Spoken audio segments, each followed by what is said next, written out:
Boa noite, pessoal.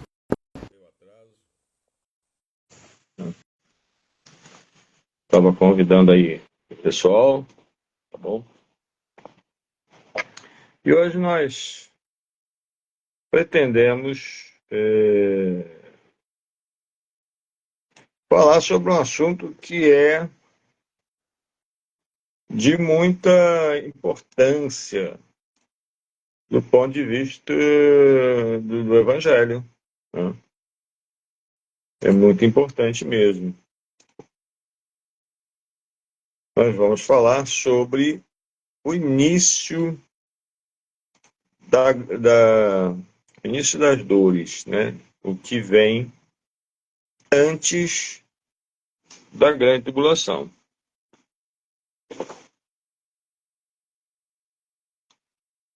Eu, sem querer aqui, desliguei meu computador. Epa, não é fácil, não.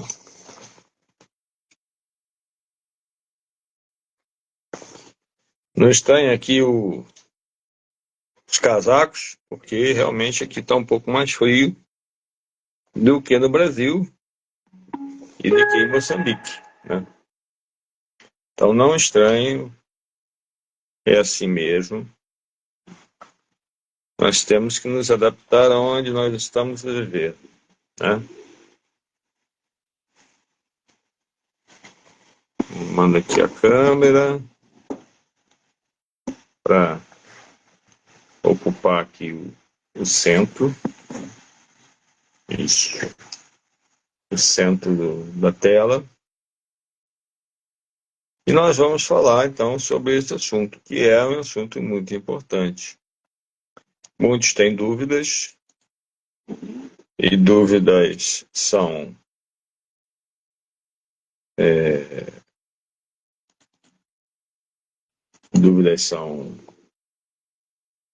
bom, são válidas, né? E nós temos que estar sempre abordando isso, tá certo? Então agora sim, reiniciei o computador e aqui nós vamos então começar a falar sobre o nosso assunto. O assunto está no Evangelho de Mateus, o texto base desse assunto está no Evangelho de Mateus, no capítulo 24, versículos de 1 a 15. Eu vou falar o texto e vou fazer paradas para explicar cada um dos assuntos, tá bem? Então, Mateus 24, capítulo 1. E quando Jesus ia saindo do templo, aproximaram-se deles os seus discípulos para lhe mostrarem as estruturas do templo. Jesus, porém, lhes disse: Não vedes tudo isso? Em verdade vos digo que não ficará aqui pedra sobre pedra, que não seja derrubada. Não ficará pedra sobre pedra, que não seja derrubada. Jesus estava a poucos dias da crucificação. Então, ele já estava para ser crucificado. Tá certo? E o que a gente vai ver? Jesus estava saindo do templo com os seus discípulos. E os discípulos resolveram mostrar o templo, que era realmente maravilhoso.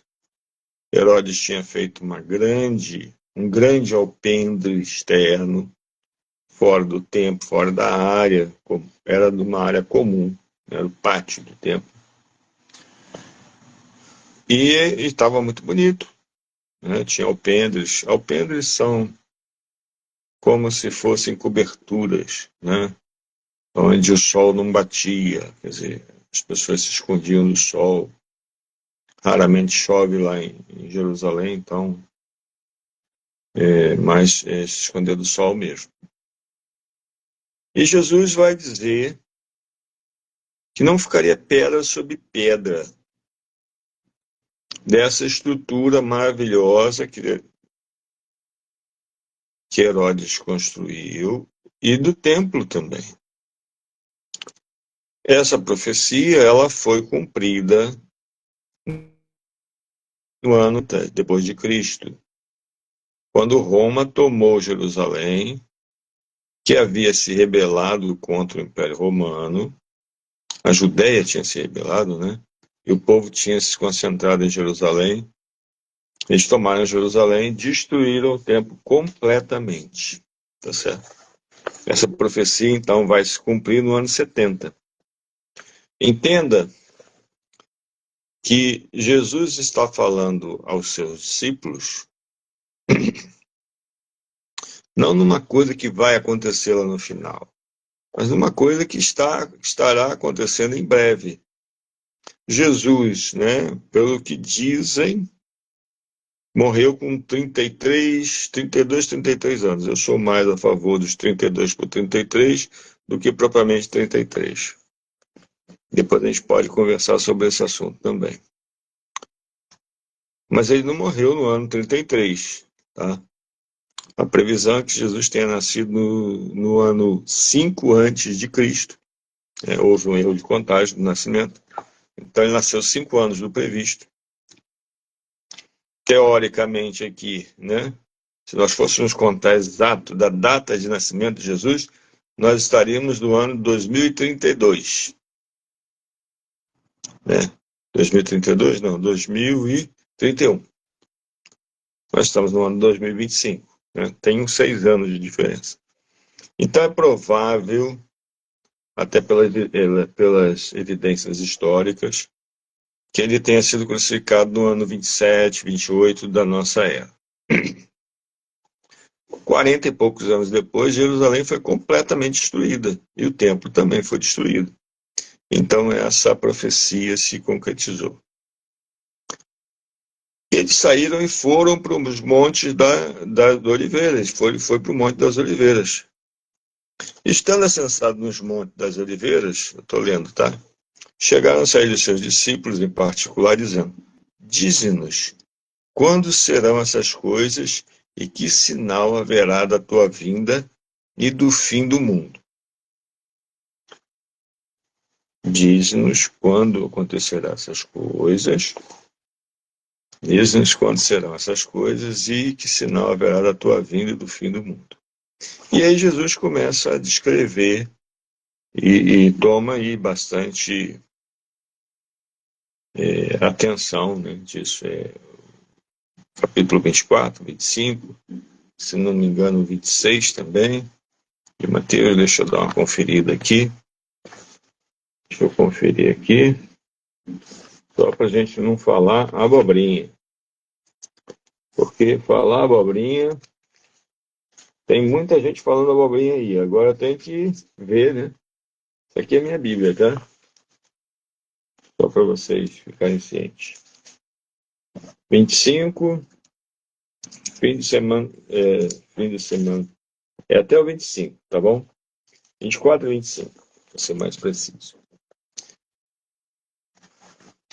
E Jesus respondendo, estou lendo, voltei a ler. Disse-lhes: acautelai-vos que ninguém vos engane. Jesus faz, então, um primeiro alerta. Cuidado para que muitos não vos enganem. Porque muitos virão em meu nome dizendo, eu sou o Cristo, e enganarão a muitos. De fato, isso tem acontecido, né? Ao longo da história, desde que Jesus foi crucificado e ressuscitou, até o presente momento, vários se disseram que eram os Cristos, que eram o sucessor de Jesus, ou os profetas que falavam sobre o Cristo vivo, que estava vivo na Terra. Há muitas menções disso ao longo da história. E ouvireis de guerras, voltei a ler, de rumores de guerras. Olhai e não vos assusteis, porque é mister que tudo isso aconteça, mas não será o fim. E ouvireis de guerras e rumores de guerras. Olhai, guarda esse primeiro trecho aqui. Ouvireis de guerras e rumores de guerras. Olhai, não vos assusteis, porque é mistério que tudo isso aconteça, mas ainda não será o fim. Nós temos visto aqui que de lá para cá houveram centenas, milhares de guerras, né, nesses quase 20 séculos. O Império Romano caiu, o Império Romano do Ocidente, ficou o Império Romano do Oriente, teve os outros ostrogodos, teve os visigodos, teve Carlos Magno, eu não vou citar aqui, tem mais milhares de guerras e milhares de possíveis guerras, né? Mas o fato que chama a atenção é, é o tempo atual do verbo ouvir. E ouvireis. Olha, na antiguidade, antes da internet, antes da televisão, antes do rádio, pouco se sabia do que estava acontecendo longe, né? Era mais nas cercanias. Mas esses ouvidos de guerras é hoje o que está acontecendo na internet. Então, eu estou salientando isso porque hoje qualquer pessoa com internet pode saber de todas as guerras que estão acontecendo e todos os rumores. Então, atualmente temos a guerra da Rússia contra a Ucrânia. Tivemos uma guerra sobre o Camboja e Vietnã, Camboja e Vietnã, não. Camboja e Laos, acho que é isso. Tivemos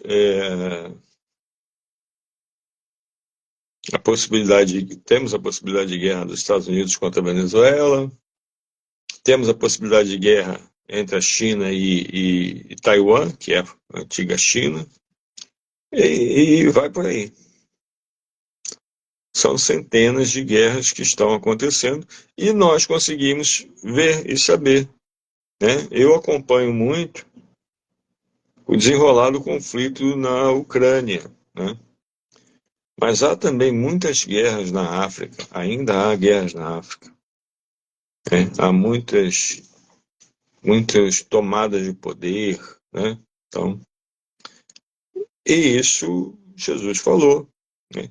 Mas o ouvireis significa, eu penso que é uma coisa mais atualizada, né? Mais atualizada, mais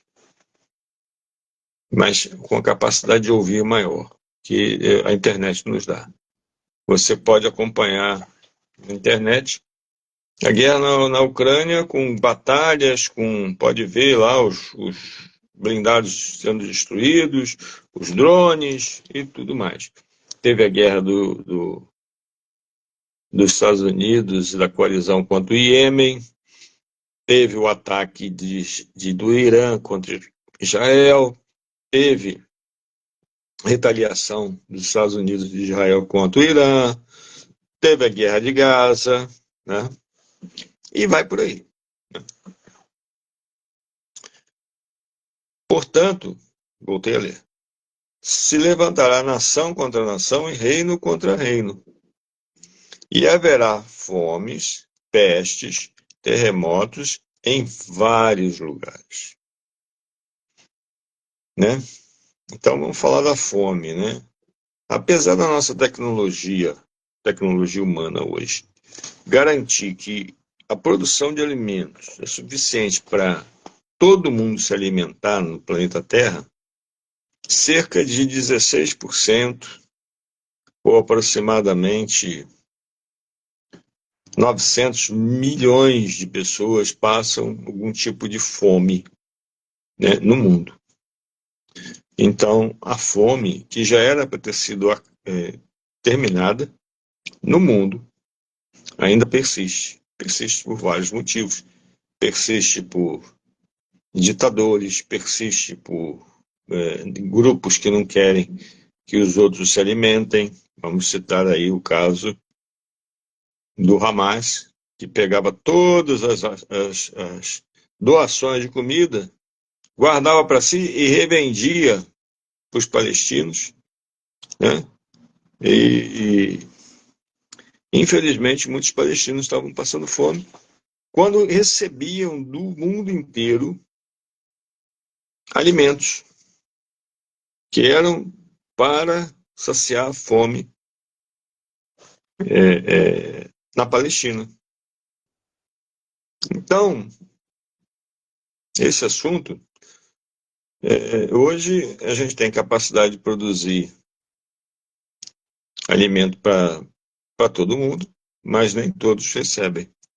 Não recebem por questões de logística, não recebem por questões de guerras, não recebem por questões de ditadores, de grupos políticos ou facções religiosas, né? Então, muita coisa acontece nesse mundo e estão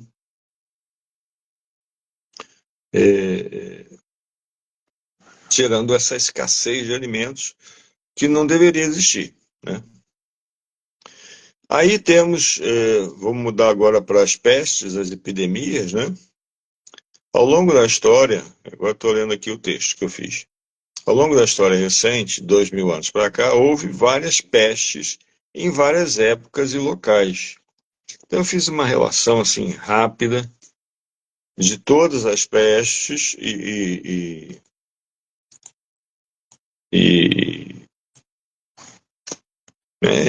problemas que houveram de saúde no mundo, né?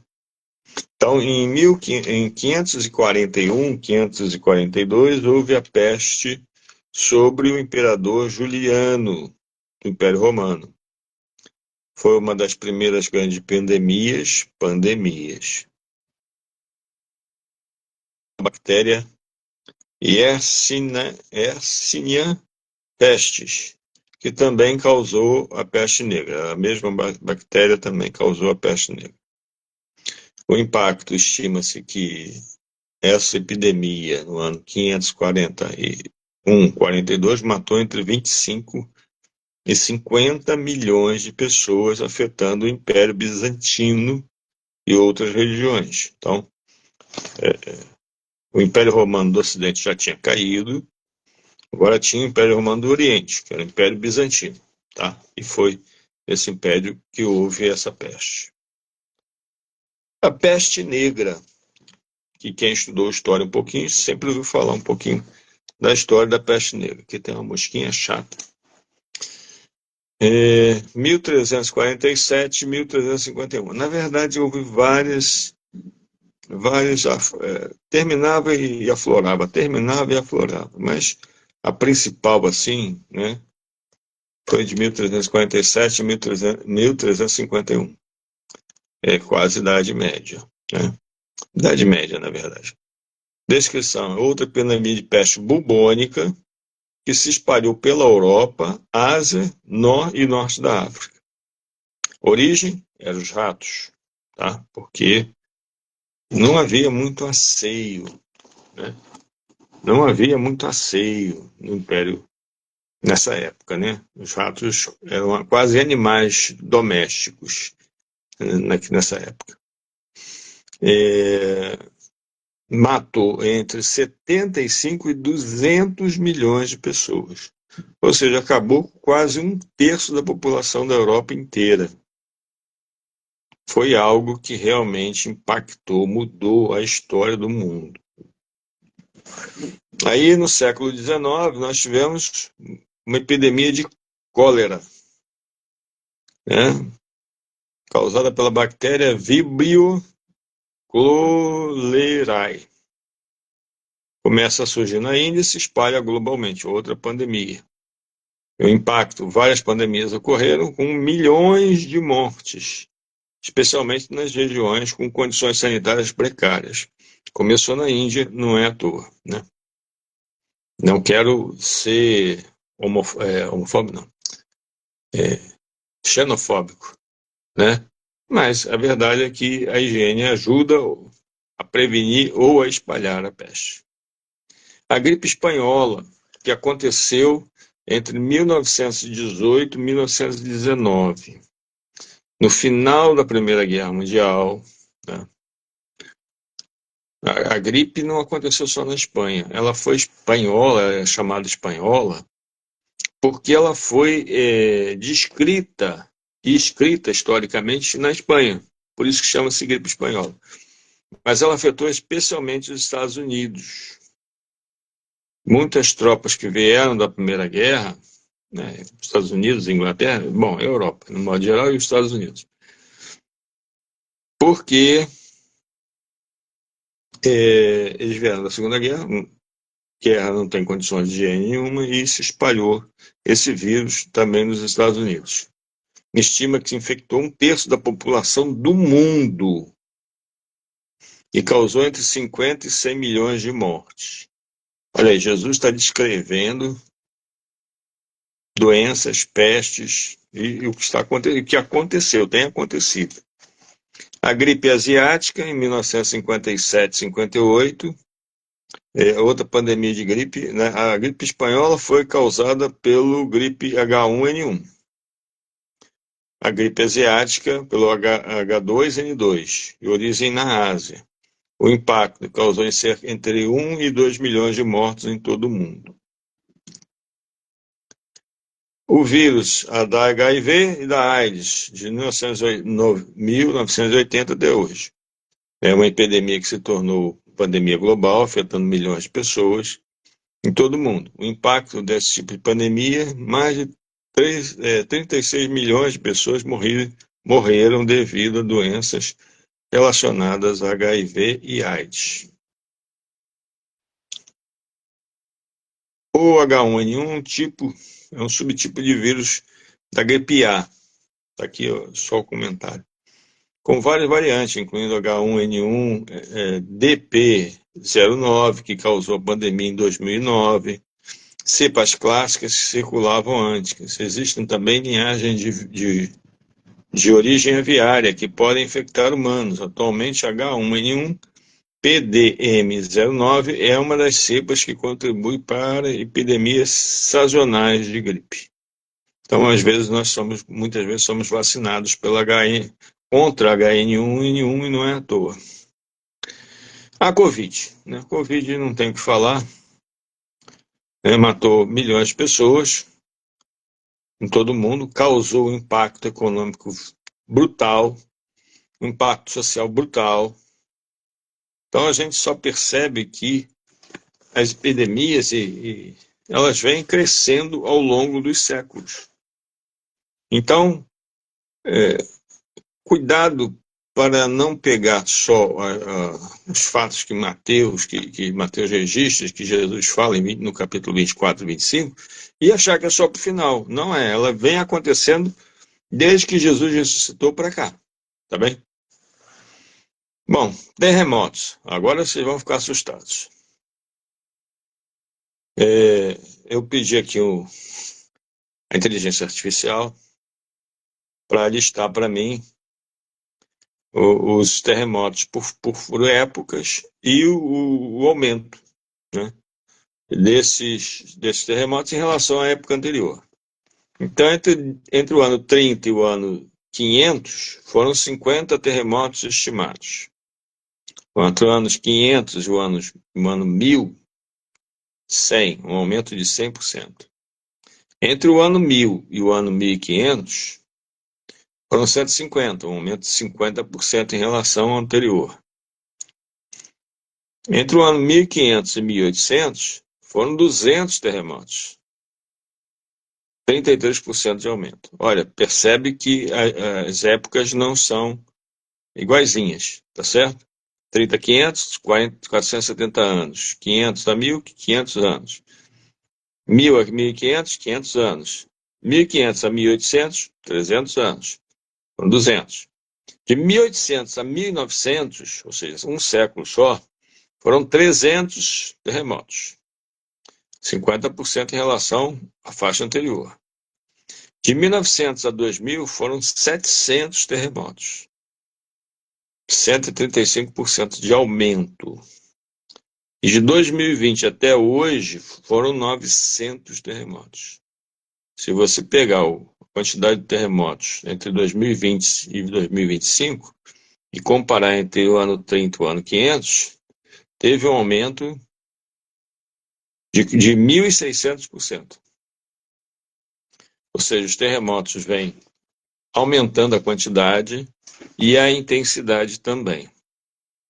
Então, Jesus deu essa dica e realmente está se cumprindo. Por que eu estou citando isso? É importante a gente ter uma noção do que realmente está acontecendo e do que vai acontecer. Nós ainda não chegamos no ponto do término do princípio das dores, tá certo? A coisa ainda vai piorar. Mas todas essas coisas são os princípios das dores. Agora eu voltei a ler o texto. Então vos hão de entregar para seres atormentados, matar-vos-ão, sereis odiados de todas as nações por causa do meu nome. Já temos visto isso ao longo dos séculos. Nesse tempo, muitos serão escandalizados e trair-se-ão uns aos outros, e uns aos outros se odiarão. E há também um outro texto, que agora não estou lembrando, que diz o seguinte, que aqueles que matarem vocês estarão achando que estão fazendo um favor a Deus. Bom, a perseguição e delação ao longo de toda a história, atualmente em países comunistas, ou regidos por ditadores, países muçulmanos e religiões budistas e hinduístas, está acontecendo hoje. Mas a gente pode, por exemplo, falar da perseguição do... esquecido. É de um grupo que estava na França em 1600, 1500, mais ou menos, é isso aí. Em que eles mataram mais de 3 milhões de franceses. Porque os franceses não queriam seguir o catolicismo e queriam seguir o evangelho e eles foram mortos. Agora fugiu o nome, mas isso aconteceu recente. E isso é um dos motivos pelo qual a França tem se afastado do evangelho aos poucos. Porque isso criou, se traumatizou o povo francês. Né? Atualmente estamos tendo perseguição na Nigéria, na Tanzânia, além dos outros países vieses, né, que é os islamistas, os hinduístas, os comunistas, né? Por exemplo, Coreia do Norte, se você possuir uma Bíblia e descobrirem, você vai preso. Se te delatarem dizendo que você é cristão, você vai preso. A palavra de Jesus está se cumprindo. E surgirão muitos falsos profetas, enganarão a muitos. E aqui eu fiz uma lista de seitas que desviaram do evangelho, que nasceram do evangelho bíblico, desde a morte e a ressurreição de Jesus, até os dias atuais, incluindo as datas de fundação ou início, e os seus líderes principais de doutrinas heréticas, tá certo?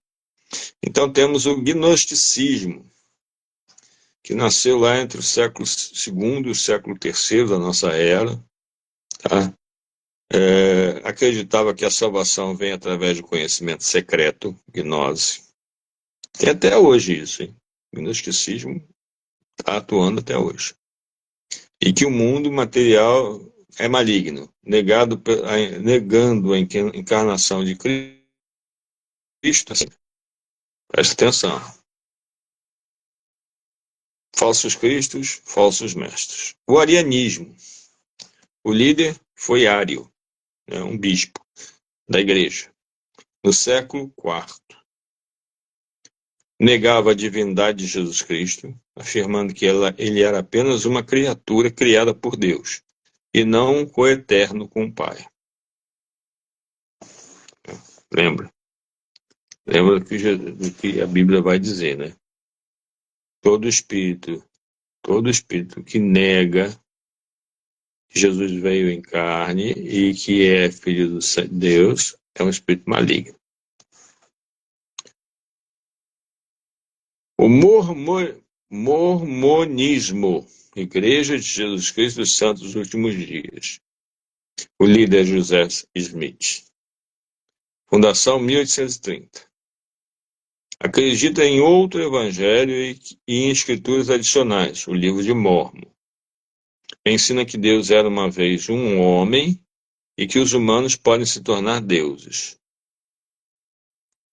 Veja lá, veja bem. Além de diversas doutrinas que confrontam a Bíblia, né? Testemunhas de Jeová. Charles Taze Russell. Joseph Franklin Rutherford. Data da fundação: 1931. Negam a Trindade, afirmam que Jesus é uma criação de Deus e não Deus, e rejeitam a celebração dos feriados e aniversários. Scientologia. Líder: L. Ron Hubbard. Fundação 1953. Doutrinas heréticas. Enfatiza que a salvação vem através da auditoria e do Tetã, um espírito imortal, distorcendo os conceitos cristãos e sufocando focando em práticas esotéricas. Cientologia, né? Eu acho que aquele ator da Missão Impossível, como é o nome dele, faz parte dessa seita aí, dessa religião. Igreja da Unificação, se você nunca ouviu falar, o líder Sun Myung Moon. Data: 1954. Doutrinas heréticas. Acredita que Moon é o Messias, que a sua missão é completar o trabalho de Jesus, contradizendo os ensinamentos cristãos sobre a salvação e a natureza de Cristo. Isso tudo está acontecendo mais recentemente, tá? Mas houve também no passado muita divergência. Movimentos de fé, Word of Faith. E aqui temos duas pessoas de peso, né? Kenneth Hagin e Kenneth Copeland. Data de início 1950, as doutrinas heréticas, né? Ensinam que a fé é uma força que pode ser usada para obter saúde e riqueza, distorcendo o evangelho para se encaixar em uma teologia de prosperidade. A teologia de prosperidade, gente, para eu fazer um parênteses aqui. Se vocês repararem bem o livro de Jó, você vai perceber que pelos diálogos, a teoria da prosperidade já estava lá naquele tempo de Jó, bem antes de Abraão, já existia. Ou seja, se você é próspero, se você está bem, é porque Deus está te favorecendo. Se você está mal, é porque Deus não está te favorecendo. Você está errado, você está em pecado. Então, atenção a isso, tá? Isso vem lá do livro de Jó. A nova era. Vários líderes, incluindo Deepak Chopra, Marianne Williamson. Data de início: o movimento começou a ganhar força na década de 1970. Doutrinas heréticas misturam o cristianismo com filosofias orientais, enfatizando a espiritualidade pessoal e autoconhecimento, muitas vezes negando a necessidade de um salvador. Tá? Mais recentemente, bom, depois eu vou falar sobre doutrinas heréticas, tá certo? Doutrinas heréticas advindas do cristianismo. Doutrinas heréticas advindo do cristianismo. Descrição: ensina que a fé, doações financeiras e comportamentos positivos garantem a saúde, quer dizer, desculpe, teologia da prosperidade. Esqueci de falar. Ensina que a fé, doações financeiras e comportamentos positivos garantem saúde, riqueza e sucesso material. Distorção: reduz o evangelho a uma troca comercial com Deus, ignorando os ensinamentos sobre o sofrimento e a vida sacrificial. Isso está acontecendo demais. Em todo canto do mundo. Teve início na década de 1950. Universalismo. Descrição: acredita que todos os seres humanos eventualmente serão salvos, independente da sua fé em Jesus Cristo. A distorção: nega a necessidade de arrependimento e a exclusividade de Cristo como o único caminho para a salvação, contradizendo passagens bíblicas claras. Nossas igrejas evangélicas muitas vezes estão infectadas com esse conhecimento, tá certo? Com essa doutrina. Distorção: o diabo é o mesmo, ele vai só semeando, repetindo. Está acontecendo hoje. Tem muita gente na igreja que não se arrependeu, acha que não precisa só de Jesus, né? Vamos citar a igreja católica, com os santos, com Maria. Isso também faz parte, universalismo. Data do século II, enquanto algumas formas de universalismo começaram a aparecer no conceito, o conceito se desenvolveu ao longo dos séculos, tá certo? Negação da trindade ou da triunidade, né? Descrição: algumas seitas, como Testemunhas de Jeová, negam a doutrina da trindade, afirmando que Jesus Cristo não é Deus. Distorção: isso contradiz a natureza divina de Cristo e a unidade do Pai, do Filho e do Espírito Santo, conforme ensinado nas Escrituras. No caso aqui das Testemunhas de Jeová, eles dizem que o Espírito Santo não é uma pessoa, é uma força, é uma energia. A data foi no início do século IV, com o arianismo, ou seja, com Ário, e posteriormente na fundação dos Testemunhos de Jeová em 1931. O gnosticismo moderno, eu já tinha falado do gnosticismo antes, né? Crê que a salvação vem através de um conhecimento secreto, experiência espiritual pessoal, muitas vezes misturando elementos cristãos com as filosofias orientais. Distorção: ignora a necessidade da fé em Jesus e a revelação divina nas Escrituras. Data do segundo do terceiro século, gnosticismo, como já vimos, e com as renovações modernas a partir de 1970. A atenção aqui é que os movimentos que acontecem nas igrejas aí normalmente enfatizam muito a experiência que a pessoa sente, não que a pessoa sabe. Não é a palavra de Deus que dá conhecimento à pessoa, é a experiência. Então, se a experiência foi boa, ela guarda. Se a experiência está contradizendo a palavra de Deus, então vale a experiência. Tá certo? Cuidado, isso aí é uma artimanha diabólica tremenda. A salvação por obras. Acredita que a salvação pode ser alcançada através de boas obras e cumprimento das leis.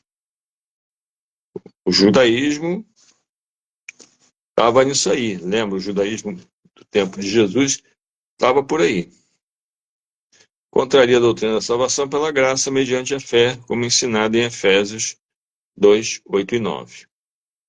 Data do início desde os primórdios do cristianismo, especialmente em algumas tradições judaicas e movimentos posteriores.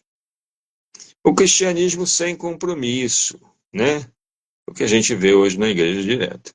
Promove uma forma de fé que não existe mudança de vida, não exige arrependimento. Muitas vezes focando apenas nos aspectos positivos do evangelho, ou de experiências, como eu já falei. Distorção: ignora a chamada bíblica para a santidade e transformação pessoal em Cristo. Né? Sem santidade ninguém poderá ver a Deus. A data no século XX, especialmente nas décadas de 1960 e 1970. Jesus como um profeta e não Messias. Atenção a isso. Você sabia que o Islã aceita Jesus como profeta, mas não como Messias? O islamismo conhece Jesus como profeta e não como filho de Deus ou salvador. Distorção: se nega a divindade de Cristo e a centralidade da sua obra redentora. Data de início do século VII com o surgimento do islamismo. E agora, uma outra estranha também: exclusivismo seletivo. Descrição acredita que apenas uma denominação ou grupo possui a verdade completa da salvação. Eu aprendi o seguinte: quando um grupo acha que só eles vão ser salvos, tem coisa errada. Tem coisa errada. Tá certo? É o exclusivismo. Ignora a universalidade do Evangelho e a obra do Espírito Santo em diferentes tradições cristãs. Data do início variável. Em algumas formas começa a aparecer no início do cristianismo e outros tornam mais evidente a partir da reforma do século XVI, reforma protestante. Voltar à leitura bíblica, versículo 12. E por se multiplicar a iniquidade, o amor de muitos esfriará. Então hoje nós vemos o amor de muitos se esfriar por tudo que já falei, e principalmente pela teologia da prosperidade. Acredita que a riqueza e a saúde são sinais de bênção divina, e que a fé é uma ferramenta para obter esses benefícios. Distorções desviam o foco da verdadeira fé e do amor ao próximo, promovendo o egoísmo e o materialismo. 1950, início. Liberalismo teológico. Muitas igrejas estão também nesse erro, né? Levando a multiplicação da iniquidade, o amor de muitos esfriará. Uma abordagem que questiona a autoridade das escrituras, adaptada à fé cristã e às normas culturais, científicas e contemporâneas. Isso pode levar à negação de doutrinas fundamentais, como a divindade de Cristo e a ressurreição, resultando num cristianismo superficial e sem compromisso. Data de início, século XIX, aproximadamente 1820. Dentro dessa aí, tem uma subdivisão que agora está perdendo força, que é uma vez salvo, sempre salvo. Os batistas acreditam nisso, mas de uma maneira mais textual, mais bíblica. Mas existem algumas denominações que acreditam que você, uma vez que aceitou Jesus, você pode fazer o que você quiser, porque você está salvo, não tem problema. Jesus paga por todos os pecados que você fizer. Não há um movimento de transformação, não há um movimento de mudança, não há santificação. Isso tem acontecido muito, tá bom? Eu já conheci algumas igrejas assim. Moralidade situacional. Aqui temos um problema. A ideia é que a moralidade deve ser baseada na circunstância em vez dos princípios absolutos. Distorção. Isso pode levar à justificativa de comportamentos contrários aos ensinamentos bíblicos, esfriando o amor e a compaixão verdadeira. Eu tenho alguns pontos sensíveis com relação a isso, né? Então você vê, eu tenho dificuldades com algumas coisas. Então, por exemplo, um crente que se casa 4, 5, 6 vezes. Casou, não deu certo, separa, casa de novo, não deu certo, separa, casa de novo, porque a lei do país permite, então está tudo certo. Não, não está tudo certo. Entendeu? Jogar. Não tem problema, a lei do país permite você jogar, ir no cassino, na loteria. Não tem problema o crente jogar. Cuidado. Isso é uma porta aberta para a moralidade situacional. A palavra de Deus diz: nós devemos viver do suor do nosso trabalho. Né? Então, atenção a isso.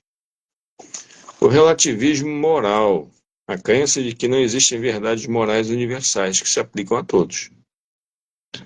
Isso enfraquece os valores, as bases dos valores cristãos, levando-nos a muitos a justificar comportamentos que contradizem o amor e a justiça de Deus. Eu vou citar uma passagem bíblica aqui. Eu citei isso ontem, conversando com um irmão. Jesus, ele é arguído por um fariseu, né?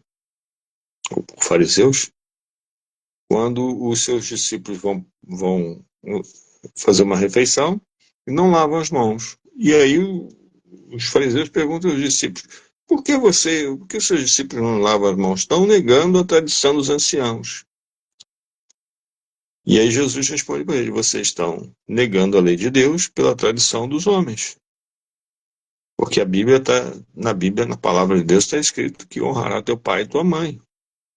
E esse honrar teu pai e tua mãe era sustentar os anciãos, os pais, até a data da morte. Os filhos tinham que sustentar. Isso era honrar. Porque Jesus disse: olha, se alguém disser para o seu pai e para sua mãe, ó, o que você aproveita de mim está consagrado ao Senhor. Ele não precisa fazer nada pelos pais. Ou seja, a distorção da religião, da visão religiosa, pela visão da lei de Deus. Tá? Então, isso vem aqui em 1960, né, relativismo moral, mas isso já era da época de Jesus, tá bom? Movimentos de cristianismo inclusivo. A ideia de que todas as crenças são igualmente válidas e que a salvação não é exclusivamente através de Jesus Cristo. Distorções. Isso dilui a mensagem do Evangelho e pode levar a um esfriamento de amor verdadeiro, pois ignora a necessidade de arrependimento e da fé de Cristo. Isso é em 1990. Mas existe também um outro cristianismo inclusivo, mais recente, que eu vou citar aqui, né? Embora legalmente eu talvez esteja cometendo um erro, mas igrejas de homossexuais não tem muito cabimento, porque a palavra de Deus diz que os homossexuais não herdarão o reino dos céus. Não sou eu que estou dizendo, é a Bíblia que está dizendo. Então você vê igrejas que têm só homossexuais. Não tem nada contra os homossexuais. Queria que eles viessem ao conhecimento de Cristo e se salvassem. Todos. E todas. Né? Todos e todas. Mas isso cria uma distorção. Um cristianismo inclusivo demais. Né? O sensacionalismo e escândalos na igreja. Isso aí a gente está cansado de ver crescimentos de escândalos financeiros, morais, sexuais, muitas vezes divulgados na mídia. Isso prejudica, né, a distorção prejudica a confiança e a fé das pessoas, levando ao esfriamento do amor e a devoção da comunidade cristã. Além disso, essas pessoas se tornam réus de um juízo terrível, porque estão afastando pessoas de Jesus.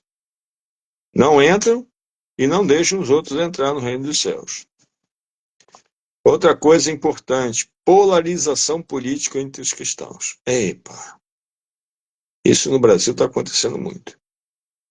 Divisão entre grupos cristãos com base em ideologias políticas, levando conflitos e hostilidades. A distorção resulta da perda de amor pelo próximo, da incapacidade de testemunhar de Cristo e a unidade em Cristo. O aumento a partir da década de 1980 com a intensificação das décadas seguintes. Desencorajamento no compromisso com a igreja. O aumento de apatia em relação à congregação e ao envolvimento ativo na comunidade de fé.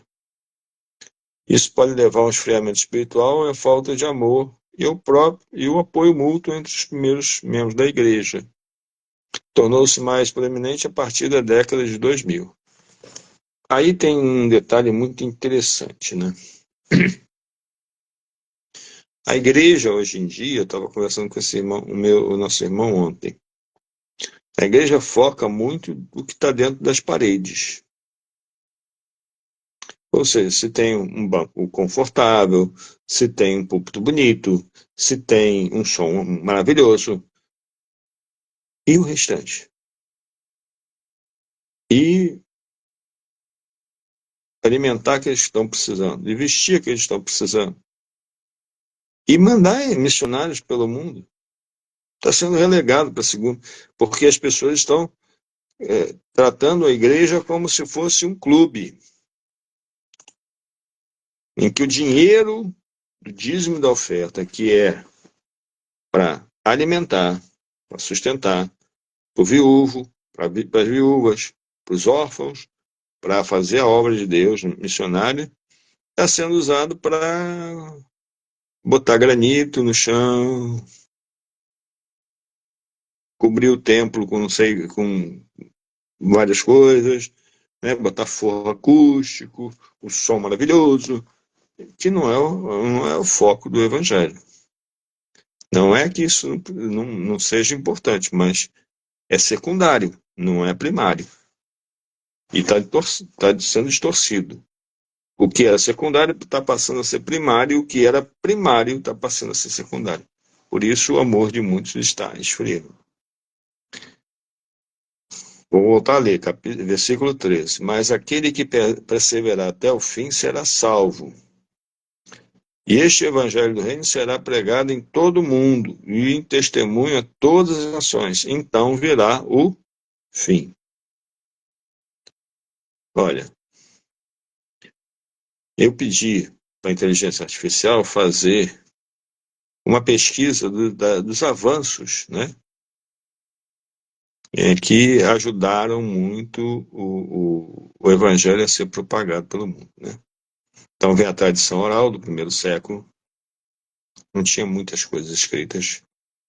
Os seguidores de Jesus pregavam o evangelho oralmente, compartilhando os testemunhos e ensinamentos. A tradição oral ajudou a disseminação rápida do evangelho às comunidades, formando as bases de fé cristã em diversas regiões do mundo.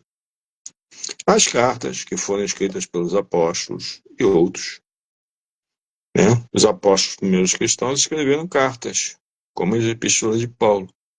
Os textos propuseram o Novo Testamento.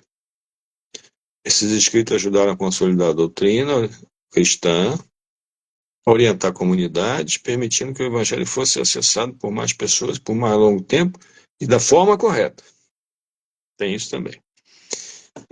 A invenção da imprensa, por Gutenberg, em 1440. Foi a partir daí que houve uma disseminação da Bíblia, porque as Bíblias eram copiadas à mão, aquilo demorava muito tempo e era muito caro uma Bíblia. A partir da impressão de Gutenberg, as Bíblias começaram a aparecer no mundo de uma maneira muito mais rápida e muito mais barata. O rádio, na década de 20, século 20, 1920, começou então a serem propagadas a pregação da mentira via rádio. Eu mesmo já participei de uma rádio, né? Não uma rádio digital, mas uma rádio mesmo. Eu ia lá de vez em quando pregar também. E hoje a igreja tem uma rádio, né? Em que nós tentamos fazer a melhor programação possível para que as pessoas venham conhecer o Evangelho e a maneira certa de adorar a Deus, né? A pregação do Evangelho começou a ser transmitida via rádio, alcançando amplas audiências. O rádio permitiu a mensagem cristã chegasse a áreas remotas, pessoas que não tinham acesso às igrejas, ampliando o alcance do Evangelho. Uma curiosidade, você sabia que a Coreia do Sul usa o rádio para evangelizar as pessoas da Coreia do Norte? Você sabia disso? Uma curiosidade. As pessoas na Coreia do Norte são muito pobres, mas eles conseguem ter um radinho que às vezes sintonizam lá. Eu vi um testemunho de uma moça que se converteu ouvindo rádio, mas ela não pode aparecer, porque senão ela é presa. Mas foi através do rádio. Televisão, século XX, na década de 1950 e 1960. Programas de televisão cristãos começaram a se popularizar, pregações, testemunhos, programas de ensino. Billy Graham, né, grande evangelista. E tem outro também que agora esqueci o nome. fazer grandes pregações e as pessoas ficavam ali, assistiam e se convertiam e eram curadas, e muitas igrejas tiveram e têm programas de televisão justamente com esse fim, né? Eu não vou citar nomes, tá? Mas tem muitas conhecidas. A televisão trouxe a mensagem do Evangelho para a casa das pessoas, um soluço, permitindo que a fé cristã alcançasse um público que é ainda mais amplo e diverso. Em 1990 começou a internet. Com o advento da internet, possibilitação a criação de sites, blogs, redes, pregação do evangelho, impacto. A internet revolucionou a forma como o evangelho é compartilhado. Hoje você pode ver muito conteúdo na internet evangélico. Bom é o conteúdo. Bom conteúdo. Tem muitas coisas ruins também, mas tem bom conteúdo. Permitindo interações em tempo real e casos e recursos cristãos em todo o mundo, né? A internet está se tornando uma necessidade, deixou de ser uma vaidade para ser a necessidade, assim como energia elétrica, como água, né? As mídias sociais, a partir do ano 2000, plataformas como o Facebook, agora mesmo aí, nós estamos aí interagindo através da internet. Instagram, YouTube, Twitter tornaram ferramentas eficazes para a evangelização. A pregação do evangelho se tornou mais acessível e interativa, permitindo que indivíduos compartilhassem sua fé e se conectassem como comunidades cristãs globalmente. Aplicativos de podcast, também no ano de 2010, desenvolvimento de aplicativos móveis e podcasts focados em temas cristãos e de pregações. O impacto facilitou o acesso à palavra de Deus e ao conteúdo dos cristãos, em qualquer lugar, em qualquer momento, provendo estilo de vida mais concentrado, mais conectado com a fé. E eu pedi para eles, para a inteligência artificial, fazer uma avaliação da inteligência artificial na pregação do Evangelho. Tá? E é o que ela disse: acesso à informação, facilita os recursos de materiais bíblicos, permitindo pessoas aprendam sobre fé cristã de forma interativa. Facilita a criação, né? Por exemplo, hoje eu tomo conta da rádio da igreja, eu às vezes pego letras de músicas, hinos antigos, e boto música. Eu não conheço nada de música, mas através da inteligência artificial criei muitas músicas para a rádio. É um caso, né? A tradução linguística. Muitos programas no YouTube, né, são nos idiomas originais, mas hoje já há a tradução simultânea.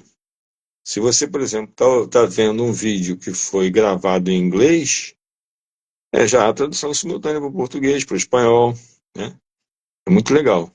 Comunicação personalizada, como chatbots. Chatbots são aquelas inteligências artificiais que você às vezes liga para um determinado número e aparece lá as opções, você escuta, você vai interagindo com uma atendente virtual, é um chatbot. O indivíduo responder perguntas, oferecendo suporte espiritual. Análise de dados e tendências, né? Olha só, isso aqui foi gerado pela inteligência artificial. Ajuda a entender as necessidades e anseios das comunidades, direcionando os esforços missionários. Criação de conteúdo, como já disse. Engajamento nas redes sociais. Otimiza o alcance das postagens nas redes sociais, ajudando a disseminação do evangelho. Acompanhamento virtual das comunidades. Facilita a criação de comunidades virtuais para crentes que se reúnem e compartilham experiências. Um exemplo prático disso sou eu mesmo, que, de certa forma, tomo conta de 2 ou 3 ou 4, 5 igrejas em Moçambique. Fui lá uma vez só, mas eu tomo conta de igrejas lá.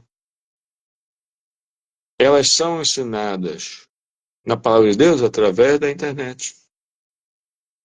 Isso era impossível há 30 anos atrás. Hoje já é possível, através da internet.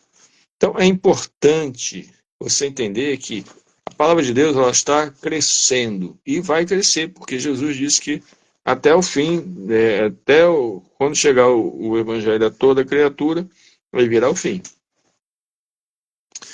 E o que falta, o que está faltando para a igreja, de certa forma, acelerar esse processo? O que aconteceu na igreja primitiva que acelerou, que o cristianismo invadiu todos os cantos do mundo?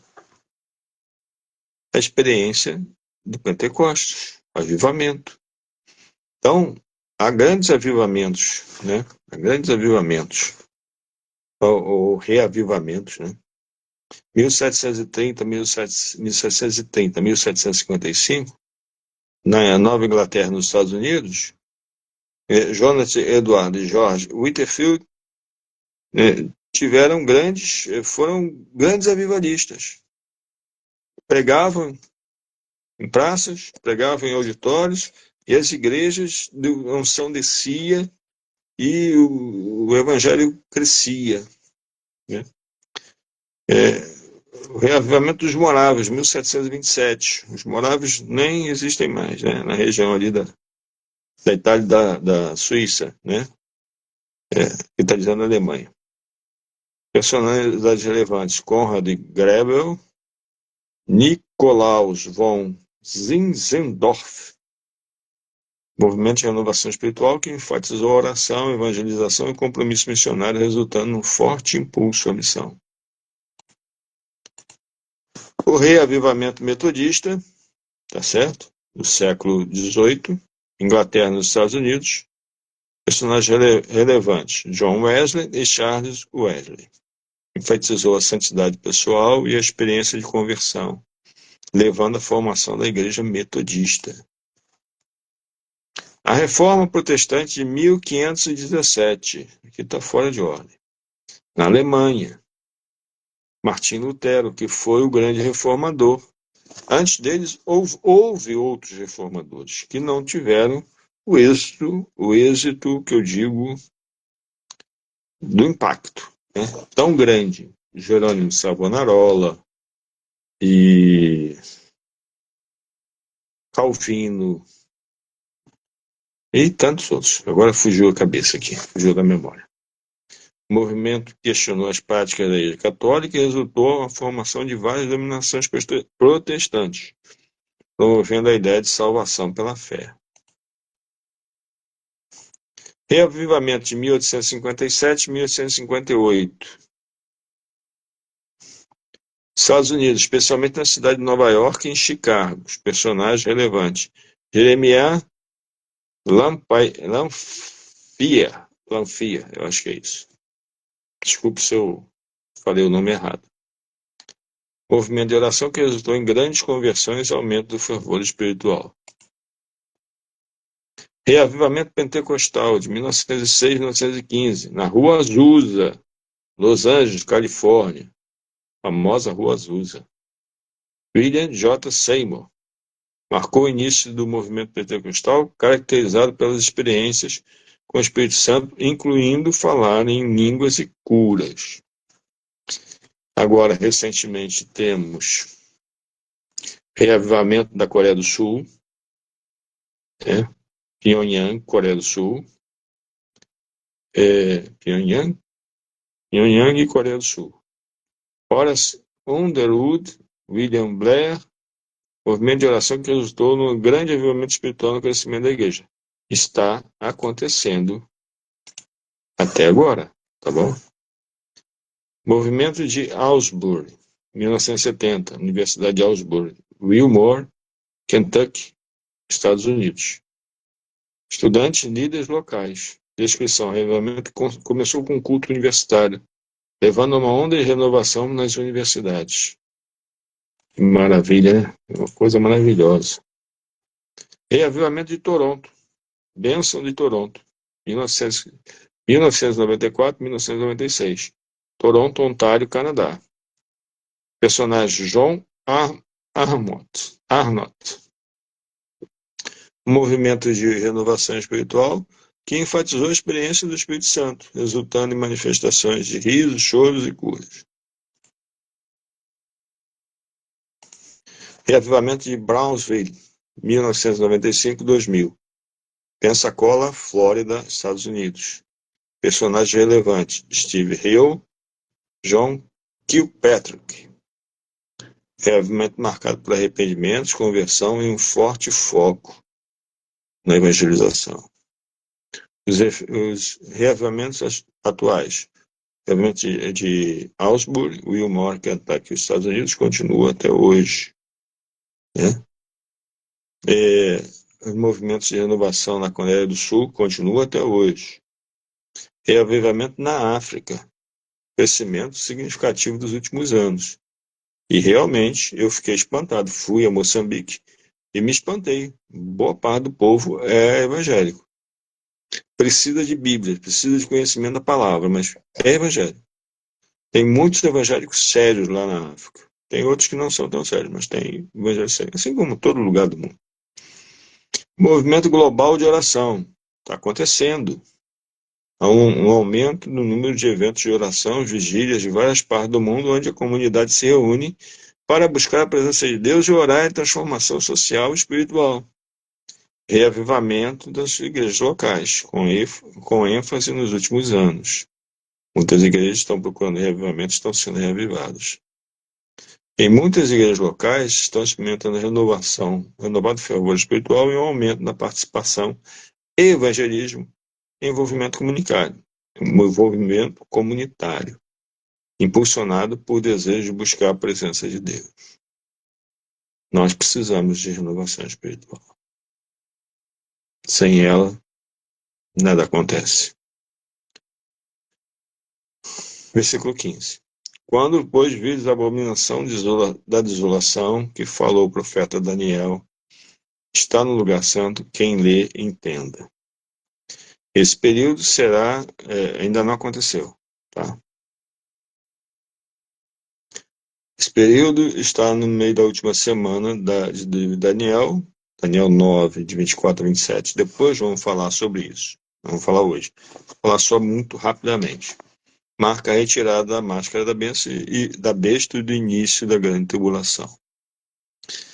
Então, o que é que nós devemos esperar que vá acontecendo, que vai nos aproximando desse momento? Nós estamos, muito provavelmente, na geração que vai testemunhar o aparecimento do anticristo. Tá? Há vários sinais, né, para isso. Primeiro sinal, Israel se tornou uma nação. Segundo sinal, Israel tomou conta de Jerusalém. E vão vir outros sinais. Bom, o que está acontecendo, né, hoje? Em relação ao dinheiro, cada vez mais digital. Desaparecimento. Vai acontecer o desaparecimento dos cartões, tanto de crédito quanto de débito, e a maior disseminação dos meios de pagamento eletrônicos. Pix, MBWay, Pix no Brasil, MBWay aqui em Portugal, e M-Pes e Emola lá em Moçambique. Pagamentos digitais. Em relação aos documentos, simplificação e união dos documentos em um único. Esse é um movimento que vai acontecer. Você pode ir anotando aí o que vai acontecer. Cadastro de dados cada vez mais concentrado sobre as pessoas. Ou seja, cada vez mais vai ser fácil acessar os seus dados pela internet, tanto pelos órgãos do governo, quanto pessoas físicas. Lembra que já na União Europeia existe uma regulamentação muito forte sobre se você permite cookies, passar seus dados para frente. Nos Estados Unidos acredito que vai acontecer a mesma coisa, já está acontecendo, no Brasil também. Em Moçambique provavelmente vai acontecer também. Agora, o espelho do que vai acontecer, nós temos que olhar para a China. que vai realmente acontecer. À medida que for se aproximando da última semana de Daniel, que nós entrarmos na última semana de Daniel, vai ficar cada vez mais próximo esse exemplo que eu vou falar, que é da China. Controle social. Então, nas cidades chinesas, existem milhares de câmeras e você é identificado pelo modo de andar, pelo seu rosto. Não é só pelo rosto, pelo modo de andar também. Eles sabem de onde você foi, para onde, né, de onde você veio, para onde você foi. Eles controlam o que você diz na rede social, na internet. Dos seus, se você é a favor do governo, se não é a favor do governo. Se você é a favor do governo, você tem uma pontuação social mais elevada, que permite você viajar, permite melhores empregos, melhores faculdades. Se você é uma pessoa que é contrária ao governo, você vai ficando lá no fim. Chega um ponto que você não tem nem onde matricular seus filhos. Às vezes até para conseguir um empréstimo ou para conseguir um trabalho é difícil. O que está acontecendo na China hoje é o protótipo do que vai acontecer. Tá bom? Então, o que Jesus falou está acontecendo. Tá certo? Está acontecendo e eu vou encerrar essa live, porque nós vamos ter outros momentos para conversar o que vai acontecer. Mas eu queria atualizar vocês desde que Jesus falou até hoje, o que está acontecendo. E de como nós vamos evoluindo. Eu peço a você que bote o seu comentário, né, no Facebook, depois esse vídeo vai para o YouTube também. Pode ser um comentário, sua pergunta, né, para a gente tentar ir conversando, criar uma comunidade, para conversar sobre esses assuntos e outros assuntos mais importantes. Bom, porque está chegando o tempo, está chegando a hora. Nós vamos ter que aprender a dizer não. Dizer não para o mundo. E vai ser difícil. Tá bom? Aí depois a gente fala sobre isso. Deus abençoe. Até a próxima segunda-feira, às 19 horas, em Portugal, 16 horas no Brasil, 21 horas em Moçambique. Tá bom? Um grande abraço. Tchau.